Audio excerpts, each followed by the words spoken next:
19 horas, 1 minuto 22 segundos. Estamos entrando no ar com mais uma edição do 98 Talks por todos os canais da Rede 98, 98 FM, 98,3, 198 e 698 da Claro TV. Tem TV aberta, é digital, 29.1 Belo Horizonte, 22.7 Lagoas. Nosso aplicativo disponível na Google Play, na App Store. É só você baixar o aplicativo e levar a gente aonde você quiser. 98live.com.br é o nosso portal, lá tem aba chat para você conversar com a gente. Estamos no YouTube, youtube.com/98live. Dê o seu like, inscreva-se no canal. Todas as nossas redes sociais, @Rede 98 Oficial.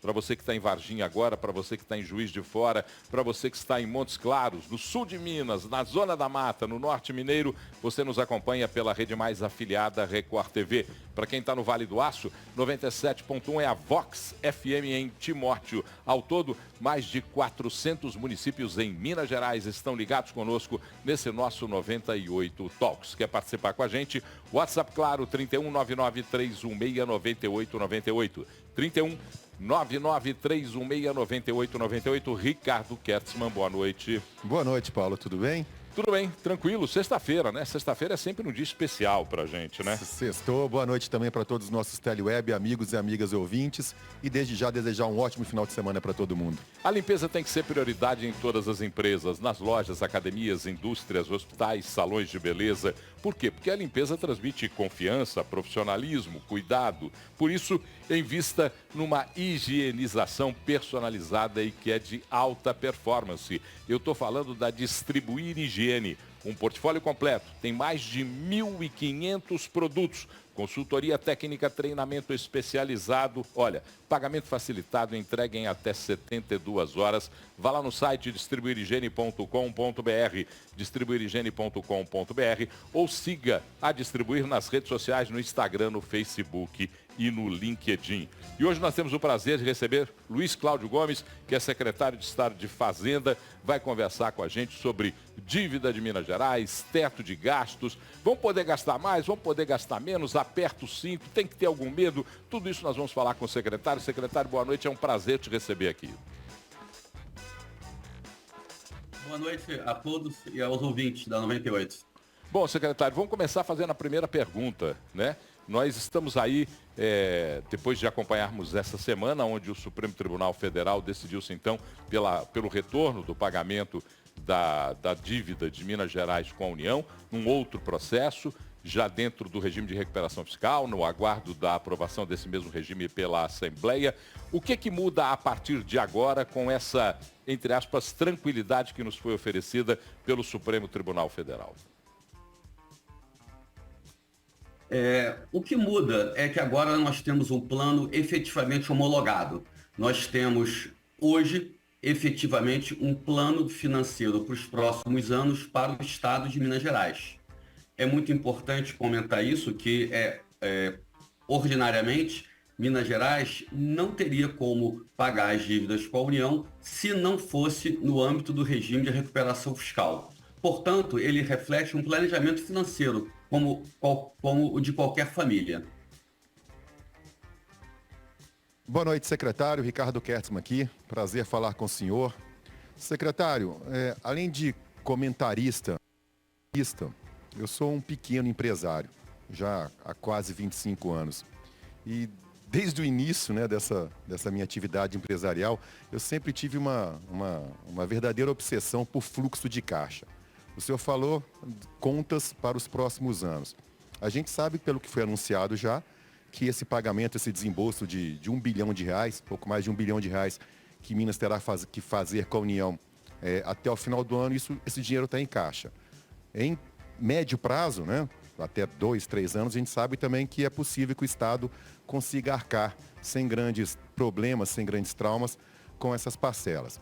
Mas vamos dizer que tudo dê errado, que o senador, o presidente do Congresso, o senador Rodrigo Pacheco, não consiga levar adiante, não consiga aprovar o tal do Propag. A gente sabe que as resistências são muitas dentro do próprio Congresso e principalmente também por parte dos governadores do Nordeste.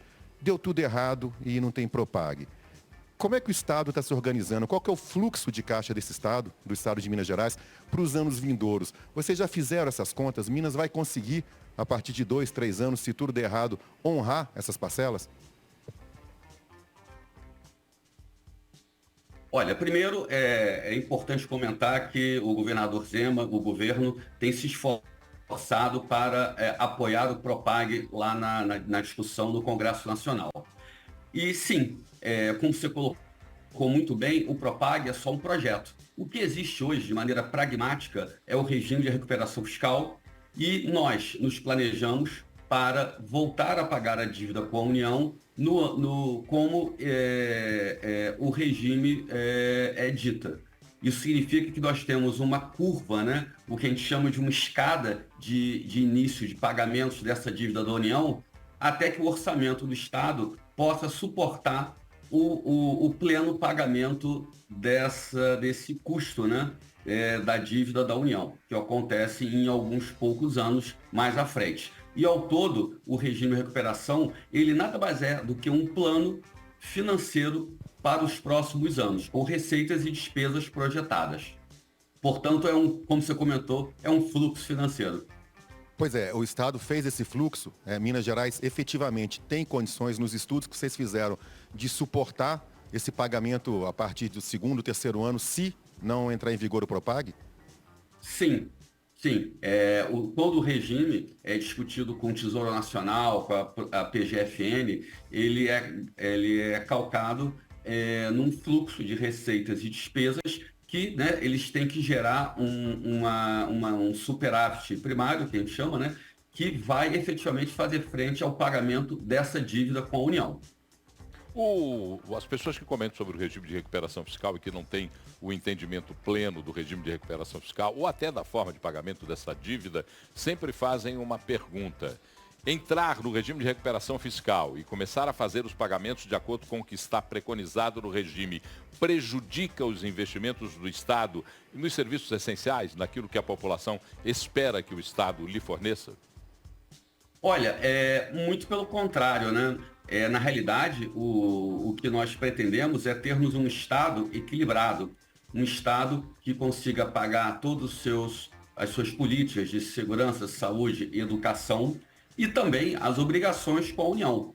Né? Isso, se não, né, como você mesmo comentou no início do programa, o Supremo Tribunal Federal iria começar, eventualmente, a arrestar as contas do Estado, né, se nós não tivéssemos com o regime homologado. Fato que aconteceu agora, no dia 28, né, com esse acordo com a União. Secretário, eu sei que chega até a ser repetitivo, né, principalmente da minha parte, mas de muitas pessoas também, aquele questionamento a respeito o porquê que não se aproveitou esse momento para se questionar, para se debater o montante dessa dívida. Eu sei que isso envolve muita discussão política e talvez não fosse o momento adequado e tudo mais. Porém, dentro desse contexto todo, há uma dúvida que eu tenho. A gente tem uma ação popular que versa sobre a cobrança da CSLL, Contribuição Social sobre Lucro Líquido, sobre o malefício que isso trouxe a Minas Gerais. E essa ação, ela não tem nenhum risco sucumbencial e nenhum risco e nenhum custo de honorários não teria para o Estado se Minas Gerais aderisse a essa ação. O que motivou especificamente a Secretaria da Fazenda a não solicitar à Advocacia Geral do Estado a adesão a essa ação? Olha, como você colocou muito bem, nós somos orientados pela Advocacia Geral do Estado sobre qualquer ação, né, que nós soframos ou que seja de nosso interesse. Esse tema é muito interessante que você trouxe, porque em toda essa discussão do regime, nós já tivemos a discussão sobre a Lei Candir, tivemos discussão sobre a origem da dívida, sobre, por exemplo, essas ações de CSLL. O fato é, pragmaticamente, como secretário de Fazenda, eu tenho que trabalhar com o que existe, com os fluxos e os passivos e as receitas que o Estado tem, planejar o futuro com o que existe hoje. O que existe hoje é o regime de recuperação fiscal, o que existe hoje são a projeção de receita e despesa que nós temos. Claro, né, temos aí projeções de ativos, temos projeções aí de outros fluxos que a União eventualmente vai nos trazer em algumas ações. Por outro lado, temos passivos também. É muito importante saber dosar todo esse fluxo financeiro para prever o futuro. Então, assim, a gente não pode trazer qualquer falta de conservadorismo na projeção do fluxo de caixa do Estado. Mas ainda que eu compreendi o que o senhor falou e concordo plenamente, mas ainda que não se leve em conta um possível êxito nessa ação, já que não há risco sucumbencial e não há honorários, por que não aderir à ação? Se for sucesso, for bem sucedido à frente, que bom. Se não for, não atrapalhou em nada, porque não entrou nessa previsão. Não, você está coberto de razão. Isso é um tema que não está fechado com a Advocacia Geral do Estado e que nós vamos, caso realmente eles concordem com a ação, nós vamos desenvolver. Imagina, nós não poderíamos ser contra alguma coisa que fosse trazer receita para o Estado. Não seria razoável, né? Então, sim, nós prestamos atenção não só nesse tipo de ação, como outras, né? Nós temos outros acordos com a União que a Advocacia Geral do Estado está desenvolvendo, que estão em outra fase, já estão em fase de cálculo, quer dizer, tem coisas que estão acontecendo. Nós não estamos desconectados desse tema e de outros. Secretário, uma das críticas que se faz ao regime de recuperação fiscal é o fato de que, em longo prazo, a dívida de Minas Gerais seria aumentada em uma maneira desproporcional ao que tem que ser pago hoje. Como é que o senhor responde a essas críticas? Olha, na realidade, toda a dívida com a União é baseada em cálculos financeiros, em contratos que têm décadas, né? Por exemplo, a 9496 de 1998, a Lei 9496, né? Portanto, não existe dúvida sobre a forma de cálculo, não existe dúvida sobre a base de cálculo em que essa dívida ela é calculada. Tá? Então, portanto, o que realmente nós precisamos é planejar esse saldamento e esse pagamento. E o regime de recuperação, ele traz essa oportunidade ao criar uma escada, né, de início de pagamento dessa dívida e a parcelar em 360 meses essa dívida com a União.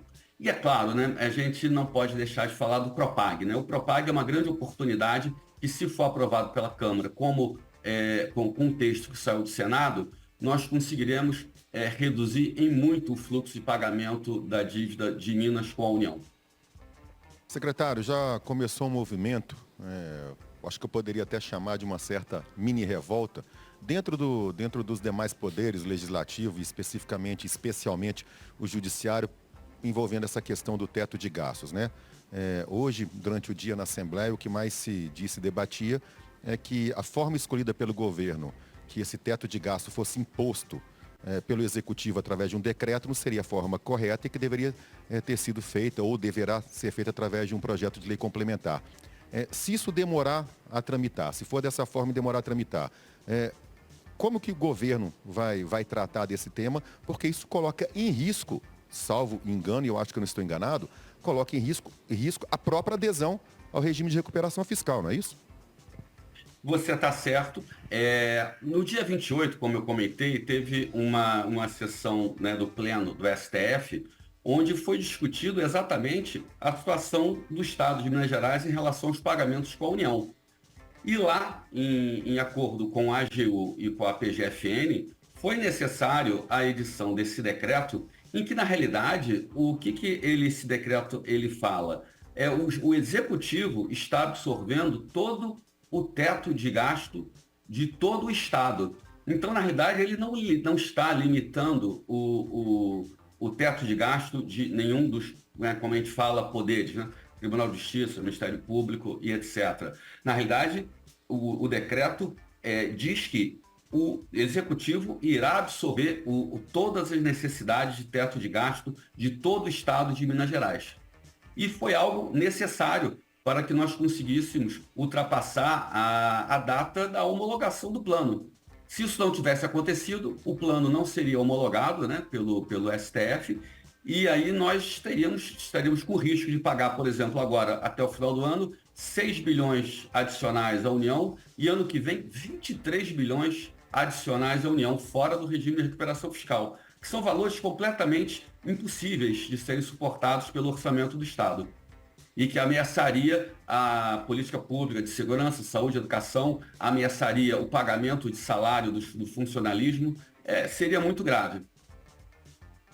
Então, pelo que eu entendi, esse acordo foi assinado nesses moldes porque não havia outra opção. Mas isso não é uma Exato. garantia de que vai ser praticado, é isso? Não, o teto de gasto, ele vai existir. Ele existe exatamente para que o Estado, como um todo, não ultrapasse os limites de gasto, porque essa é uma exigência da lei complementar que criou o regime de recuperação fiscal. Não poderíamos ter o plano homologado se não tivéssemos uma regra de teto de gasto. Então, ela é uma exigência do plano. E se os demais poderes não acatarem isso, especificamente ou especialmente o judiciário, aí como que o governo vai lidar com essa situação? Na realidade, não é uma questão de acatar. O que o decreto fala é que nós vamos absorver qualquer desvio do teto de gasto que possa acontecer. O Executivo ele vai absorver o teto de gasto do Estado como um todo. Então, no decreto, nós não estamos falando em limitar a despesa de qualquer poder. Então, só para finalizar esse tema da minha parte, então se os demais poderes não se adaptarem, o executivo, como o senhor está falando, vai ter que se adaptar. Ou seja, o dinheiro que talvez seja excedente um desses poderes vai ter que ser retirado, por exemplo, da infraestrutura. Olha, é claro, o teto de gasto, como colocado no decreto, ele é uma regra geral. O Estado ele tem limitações, o Executivo especificamente tem limitações sobre o que ele tem capacidade de absorver como teto de gasto. Então isso necessariamente vai exigir um acordo, uma conversa de planejamento das despesas, tá? Não só do Executivo, como de todos, o que é natural, numa discussão de LOA. Isso é claro que tem que ocorrer, porque como toda família, como todos nós individualmente, o Estado ele não tem ele tem limites, do que ele pode gastar. Nós temos receitas fixas e temos despesas projetadas. Então, temos sim limitações, mas isso faz parte natural da discussão de qualquer lei orçamentária.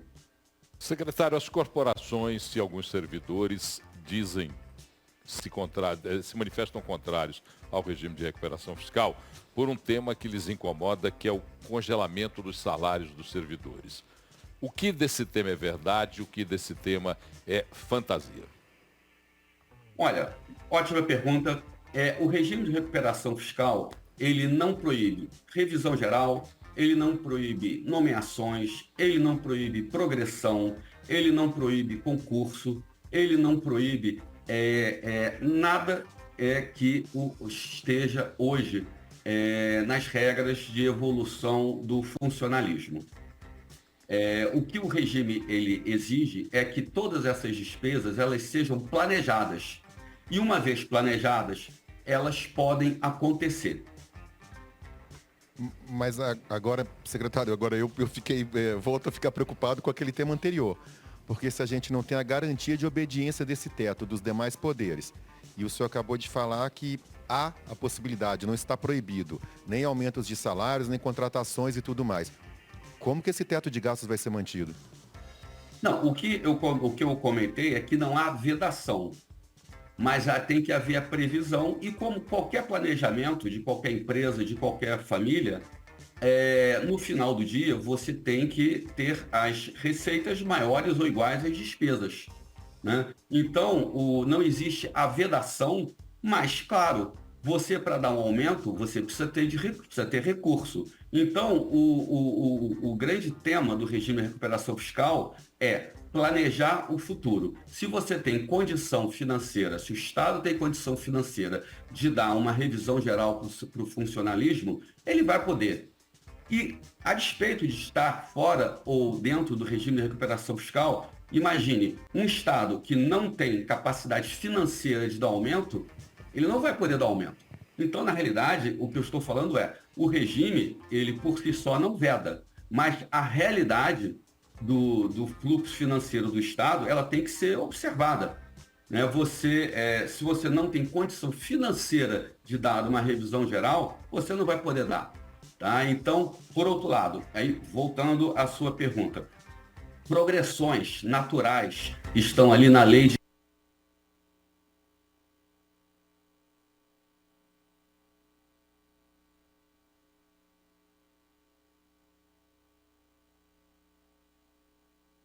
das carreiras, nós levamos em consideração diversos aspectos da evolução natural, né, da folha do Estado, de maneira que a gente pudesse prever essa despesa no futuro. Então, esses institutos que já existiam antes da lei complementar, que institui o regime, eles estão mantidos.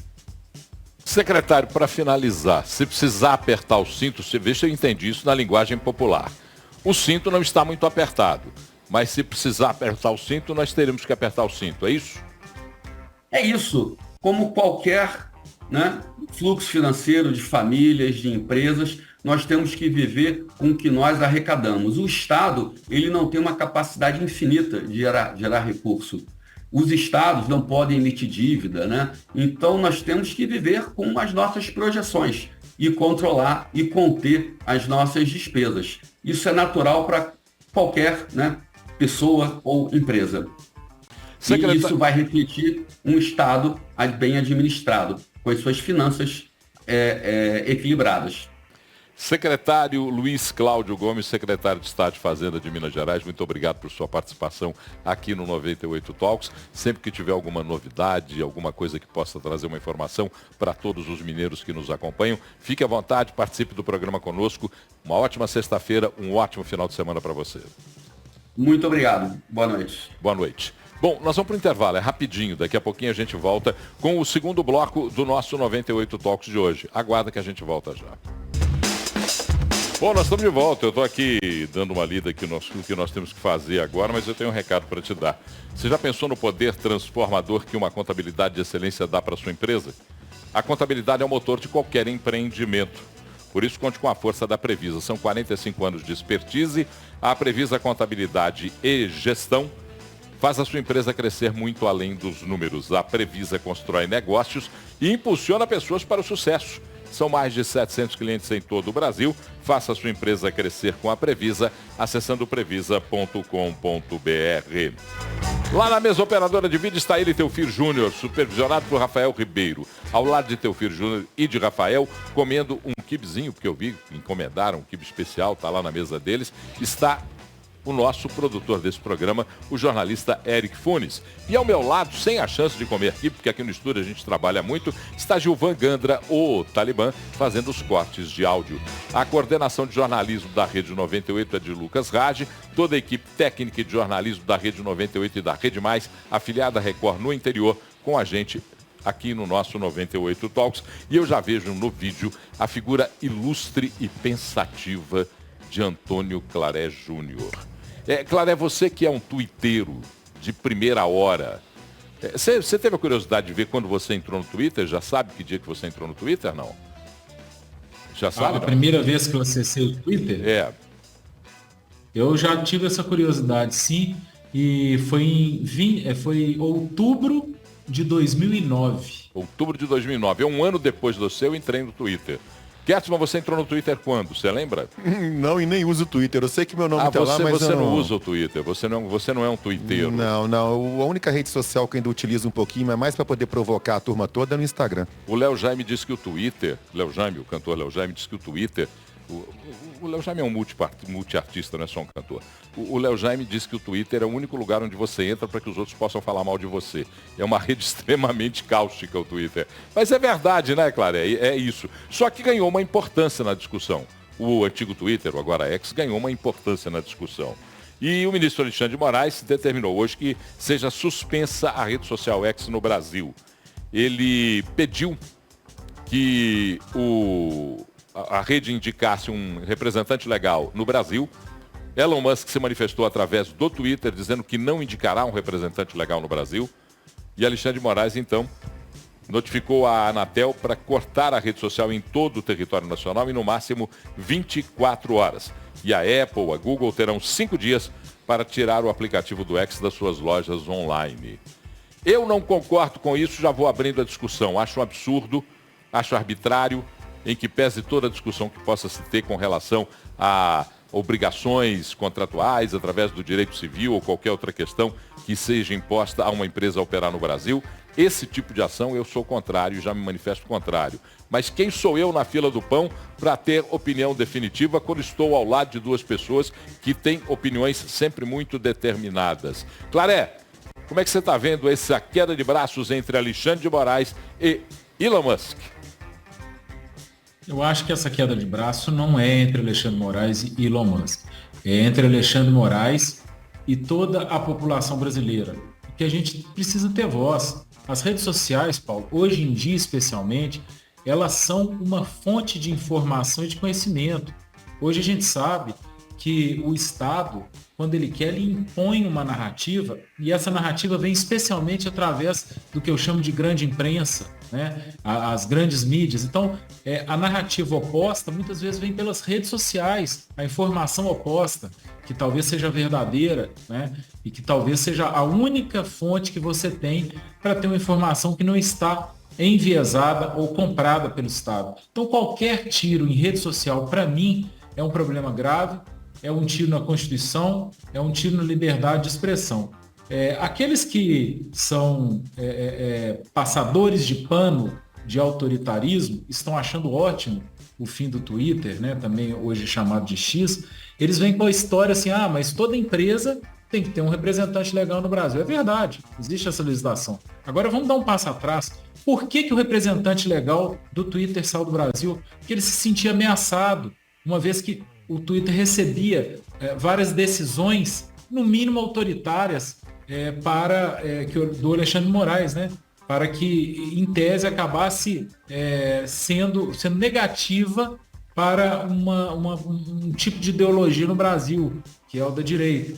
Então, esse é o passo atrás. Né? Por que ele saiu do Brasil? Foi por causa disso. Então, só para finalizar, sem me delongar muito, Paulo, o meu último post no Twitter, já que ele sai do ar, foi: se este for meu último post nessa rede, gostaria de lembrá-los que 6 países proíbem o Twitter: China, Coreia do Norte, Irã, Turcomenistão, Rússia e Mianmar. E alguns dizem que é uma democracia. E a sua opinião, Ricardo Kertzmann? Está certo Alexandre de Moraes quando quer tirar do ar a rede X em 24 horas? Eu olhei ali para o reloginho para ver que horas, acho que dá para fazer uma brincadeira aqui, né? Porque ainda bem que retirou esse X, não tirou um outro X da internet, porque senão o outro ia ter uma revolução. Se tirar o outro X, vai ser ninguém aguenta. Aí é uma convulsão social. Aí quebra o Supremo Tribunal Federal, mas diga lá. Bom, piadas à parte, até porque a gente não deveria estar rindo, né? Porque é uma situação tão ruim, né? Tão lamentável para a imagem de um país como todo. E é uma pena porque você tem verdadeiramente uma queda de braço entre uma personagem que carrega um ar de autoritarismo. Eu estou falando especificamente do ministro Alexandre de Moraes. Ele tem um quê de autoritarismo pessoal e até mesmo na condução dos seus processos. E a gente também tem do lado de lá, né, uma pessoa autoritária que acha que pode ditar os rumos do que ele quer e fora das empresas dele. E não é assim que a banda toca. Eu me surpreendo quando o Claré, que é um advogado, fala que não tem que se levar em conta o fato de que a lei preconiza que é obrigatória a qualquer empresa.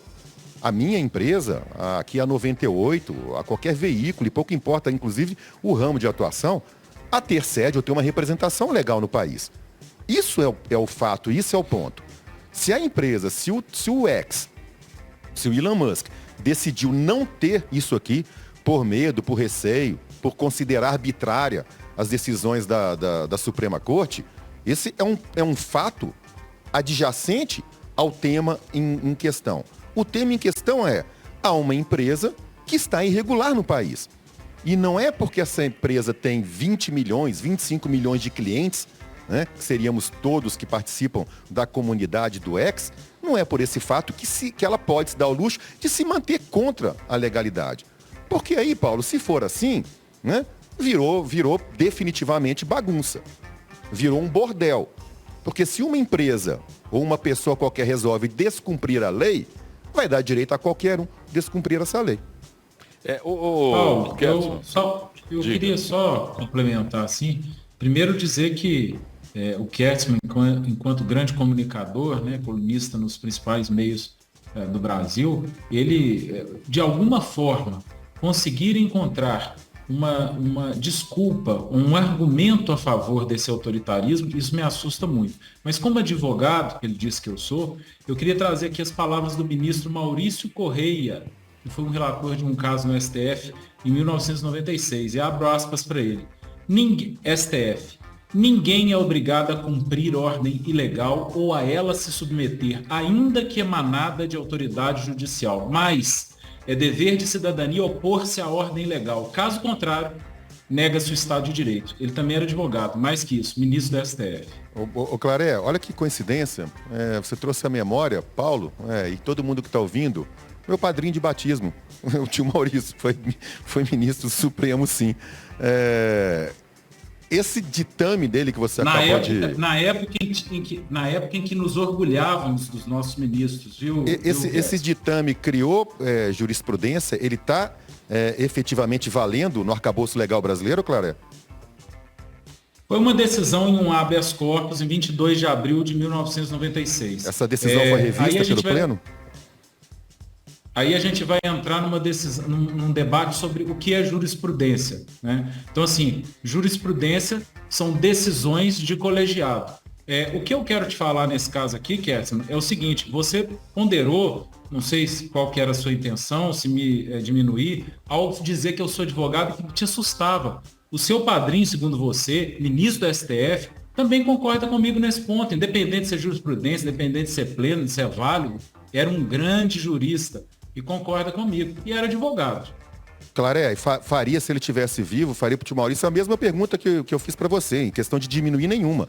É que se você tem um arcabouço legal no país essas leis dizem que uma empresa é obrigada a ter sede ou representação legal no país, isso não está ocorrendo, quem está a favor de uma empresa continuar aberta desta forma, não se trata de eu querer diminuir nada. Isso é uma ilegalidade. Foi por isso que eu falei que me surpreende. Mas justifica a ação de Alexandre de Moraes? Agora deixa eu entrar nessa discussão. Alexandre de Moraes, não, do Supremo Tribunal Federal. Não, de Alexandre de Moraes. Paulo, é uma decisão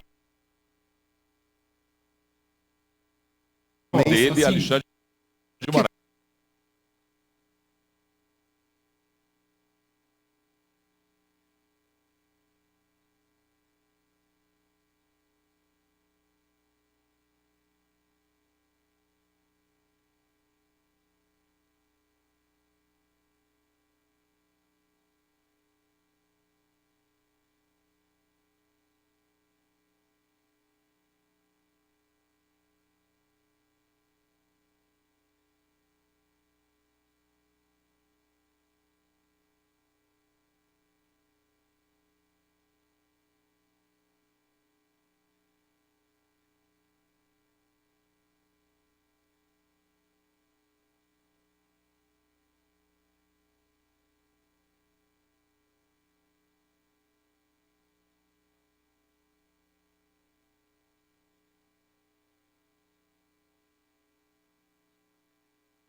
por um Estado de direito, você não está respeitando o Estado democrático de direito. Isso é uma questão que tem que ser levantada. O ministro Alexandre de Moraes, para impor a sua opinião sobre o comportamento ou não do Twitter, ou do X, ou a sua relação tumultuada com o Elon Musk, ele vai e comete uma série de irregularidades e arbitrariedades. Então nós não podemos ficar calados achando que tudo está separado. Não mesmo. Está tudo junto. Está tudo no mesmo bojo. E se o ministro Alexandre de Moraes e até acho que se os pares do ministro Alexandre de Moraes não se opuserem a essa sanha, não se opuserem a essa... Mas não se opuseram até agora não. Mas se eles não se opuserem a essa sanha autoritária que o ministro Alexandre de Moraes tem demonstrado, nós estamos correndo um risco muito grande. Porque eu, você, Claré, todos aqueles que nos ouvem e nos escutam, podem, a partir de agora, se tornar um inimigo dele. E se tornasse um inimigo dele, será perseguido pela mesma forma que ele persegue o Twitter hoje. Tudo que o Alexandre de Moraes fizer, ou qualquer ministro, ou qualquer juiz, e eu acabei de dizer que eu considero francamente legal um dos atos dele, tudo que eles fizerem, eu, Ricardo, vou me manifestar publicamente nesse sentido. E estou me lixando se Alexandre de Moraes vai gostar ou não. Estou me lixando se um juiz vai gostar ou não, porque eu atuo dentro da lei, dentro da legalidade, dentro do que a Constituição do meu país me permite. Se eu ultrapassar essa linha, e assim for entendido pela justiça, eu vou ter que pagar por ela. Ainda que essa justiça seja arbitrária, Paulo. Mas o caminho não pode ser arbitrariedade. Mas eu não posso, Ricardo, como cidadão... O caminho não pode ser arbitrariedade. Mas não há... Paulo, eu não posso, como cidadão, deixar de obedecer ao rito legal. A justiça, se ela for arbitrária comigo, cabe a mim recorrer à própria justiça. Olha, eu vou ter 5 minutos para entregar para a Varginha, porque a Varginha hoje vai receber mais cedo o sinal da Record. E nós vamos continuar o nosso programa aqui. Então vamos embora. Vamos continuar aqui. A hora que eu tiver que interromper para entregar para a Varginha, me permitam interromper imediatamente e passar para a Varginha. Você queria falar, Clara? Diga lá. Eu queria dizer o seguinte, Paulo. Há uma questão no nosso arcabouço jurídico também que se chama legítima defesa. Nesse caso, é uma legítima defesa. Havia uma perseguição. Claramente, o Twitter Files está aí para quem quiser ver. O que ele fez de mandar o representante legal dele embora foi uma necessidade. Aí, de repente, o autoritário vai e pega esse tema e fala: tá vendo como estão errado? A gente não pode ir por esse lado, gente. A questão, e tem uma outra questão para se levantar, que nós estamos batendo a porta de uma questão muito que nos incomoda muito. A visão de alguns magistrados, a Suprema Corte a cadeia principal, mas a visão da Suprema Corte e de alguns magistrados é essa visão de que o mundo jurídico é suficiente para resolver qualquer problema. E isso não é uma verdade. Porque se fosse isso uma verdade, nós não estaríamos vendo, mesmo e até nos ministros da Suprema Corte, autocracia, militância. Nós estamos vendo isso claramente. Nós estamos vendo dentro da Suprema Corte brasileira e de alguns juízes no país, para todos os lados, a militância. Então, se você tem uma democracia militante, o direito não se resume tudo à definição do direito. Porque esses operadores do direito poderão decidir a partir da sua visão ideológica, política e da democracia. Mas é assim que é posta a lei no Brasil atualmente, Paulo. Não existe outro caminho, então altere-se a lei. Então que os parlamentares atuem nesse sentido e alterem-se a lei. O que não pode é em nome das arbitrariedades, o que não pode é em nome das supostas ilegalidades que essa turma comete, que a gente combate, e eu as combato quando eu acho que são ilegais. O que a gente não pode é desconsiderar que é um ordenamento jurídico e dizer o seguinte: não obedeço, que se dane, eu não concordo, então eu não obedeço. Clara, você quer falar? Diga. Eu quero falar o seguinte: nessas grandes democracias, entre aspas, como Coreia do Norte, como a China e outras que eu citei aqui, sabe o que proíbe também o Twitter lá? As leis, o império das leis. Essa é que é a questão. E aí a gente recorre ao personagem Darth Vader, que queria o império da lei. A lei dele. A lei que ele julgava ser a lei necessária e a lei absoluta. Porque a gente está discutindo uma questão. Democracia não é um regime, gente. Então tem 513 Darth Vaders lá no Congresso? Não, nós temos uma série de Darth Vaders. Por que lá, Paulo? Nós temos uma série de idades Você tem 500 e tantos no Congresso e mais 11 na Suprema Corte, mas, pelo que você está falando, mas nós não então. podemos, como cidadãos, porque a questão é, a democracia não é um regime, não é um modelo. A democracia é um processo. Nós estamos confundindo as coisas. A democracia é um processo evolutivo de relação das pessoas, não é um modelo de Estado. Você não pode se apoderar e dizer, essa é a minha democracia, como fazem os chineses, por exemplo. Se você chegar eu esqueço o nome do norte-coreano lá, do doidinho. Kim Jong-un, Kim Jong-1, Kim Jong-2, Kim Jong-3. Se você chegar nele e perguntar se a Coreia do Norte é uma democracia, ele vai dizer que é. Então a democracia não é... Maduro também. Maduro diz que a Venezuela é uma democracia. E lá tem Twitter, tá? Na Venezuela tem Twitter. Tem Twitter na Venezuela, mas não tem aqui. Daqui a pouquinho, eu não sei. Por enquanto eu entrei e estava funcionando. Não sei como é que está o de vocês aí. Só não pode derrubar o outro ex. Mas a questão central é se a relação é uma relação de descumprimento a lei de comercial e civil do país, que se faça por esse caminho. Não é o ministro da Suprema Corte que autoritariamente, autocraticamente vai lá e decide. Eu tenho que entregar para a Varginha. Agradecer toda a Rede Mais, a filiada Record que está nos acompanhando, tanto no sul de Minas, como na Zona da Mata, como no norte de Minas. Agradecer a companhia de vocês. Vocês vão ficar agora com o Jornal da Record, que agora, por conta da propaganda política, entra um pouco mais cedo.